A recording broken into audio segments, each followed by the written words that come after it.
Dans cette vidéo, on va parler de l'équilibre hygroscopique du bois. Le bois est constitué d'eau sous trois phases. La première, l'eau libre. La seconde, l'eau d'imprégnation. Et la troisième, c'est l'eau de constitution. L'eau libre, c'est en général quand l'arbre est sur pied, qu'on le coupe, notamment au printemps, on voit un peu d'eau couler. Alors on voit pas un torrent comme ça couler, hein. On voit un petit peu d'eau s'écouler. C'est ce qu'on appelle l'eau libre. C'est l'eau qui est à l'intérieur de ces pailles et qui, une fois coulée, s'enlève. Ensuite, il y a l'eau d'imprégnation. Il faut imaginer qu'un arbre, c'est comme comment vous dire, c'est comme plusieurs milliers de pailles ensemble qui sont non pas comme du plastique, mais plutôt comme de la mousse. Ce qui fait que, en fait, c'est un corps spongieux qui vient absorber l'eau. On le voit très bien, notamment quand on plonge un bout de bois dans l'eau, on voit l'eau qui remonte par capillarité. Alors ça ne remonte pas à une vitesse folle, c'est pas une éponge non plus, mais c'est pour l'image, d'accord? Et on a l'eau de constitution. L'eau de constitution, comme tout élément, les arbres sont faits à partir d'eau qui rentre dans sa chimie de création. Pour la dernière, on s'en occupera pas dans ce qu'on veut savoir. Maintenant, une fois que notre bois est coupé, vous voyez, là il y a de l'olive à l'intérieur, qu'est-ce qui va se passer? On va le couper, on va le scier notre bois, on va le transformer en plateau, on va le mettre à sécher. Une fois que ça va attaquer à sécher, selon sa position, on va avoir ce qu'on appelle un taux d'humidité qui va se lancer. Ensuite, selon ce qu'on en a besoin, imaginons que c'est pour un parquet, pour un meuble, on a besoin d'un certain taux de séchage, un taux d'humidité faible. Du coup, qu'est-ce qui va arriver? Qu'est-ce qui va arriver lors du séchage? En fait, l'eau libre, là, elle va disparaître. Elle va s'évacuer, elle va sécher. C'est pour ça qu'on met ce qu'on appelle des rablettes ou des lithos entre les plateaux, de manière à ce que l'air circule au maximum. Et notre eau d'imprégnation, c'est-à-dire que notre éponge de forme de paille va s'assécher petit à petit. Mais ça va dépendre de plusieurs facteurs. Imaginez, vous mettez ça sous un hangar bien à l'abri. Au vent, ça va sécher beaucoup plus que contre un mur avec de l'humidité en hiver. Car ce qui se passe, c'est que le bois reste un corps spongieux. Ah, spongieux, c'est pas une éponge non plus, hein, c'est pour l'image. En fait, le bois va se charger d'humidité ou perdre de l'humidité selon la zone où il est ou la pièce où il est. C'est bon? Je ne sais pas si je suis assez clair. En fait,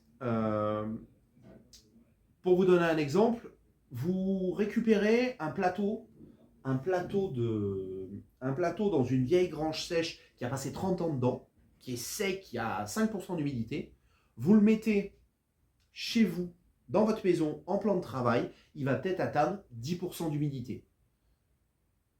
Ça ne va pas se faire comme ça en un clin d'œil, c'est une question de temps, mais en fait, l'humidité ambiante va s'imprégner dans le plateau, et du coup, ces alvéoles vont se regonfler en humidité, et du coup, ça va jouer sur sa rétractabilité ou sa dilatation.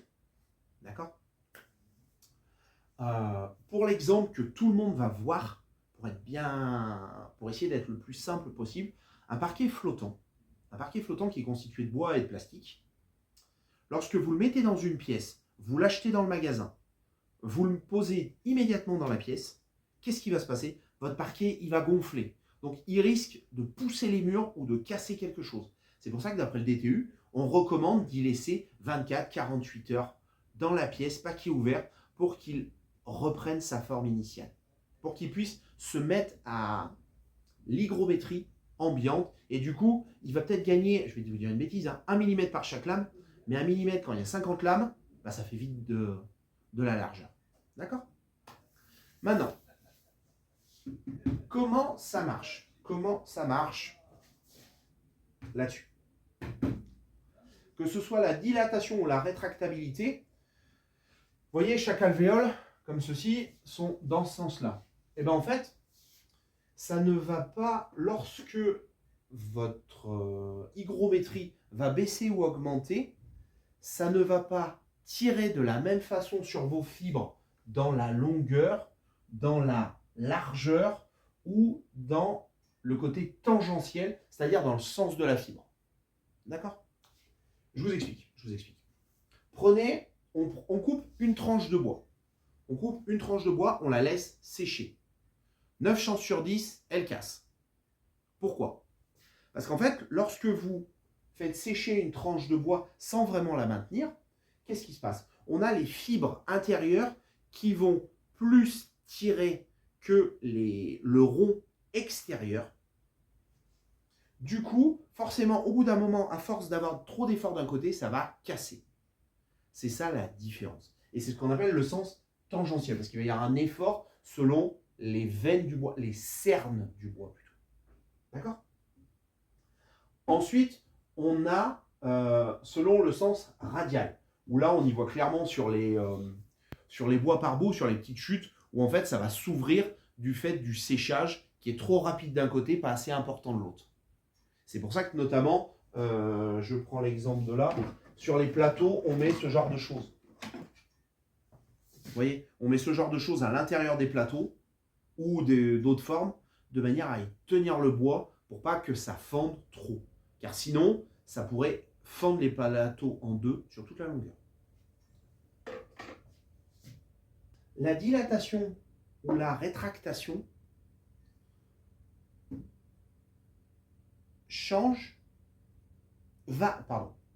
varie d'un bois à un autre ou d'une fibre à une autre. Je m'explique. Un bouleau aura une rétractabilité, un coefficient de rétractabilité, t'as dur à dire celle-là, rétractabilité différent que du chêne, que du hêtre, que du charme, que du sapin. Tous ces coefs sont rentrés dans des tableaux. Ne vous inquiétez pas, quand vous allez avoir votre épreuve de BP, ces tableaux vous seront donnés. Il y aura aussi la formule qui vous sera donnée. Je ferai sûrement une autre vidéo pour vous montrer la formule et un petit calcul type. Mais voilà, je voulais absolument vous parler de ça pour que vous compreniez bien le séchage du bois, l'hygrométrie, comment ça marche. D'accord? Allez, salut.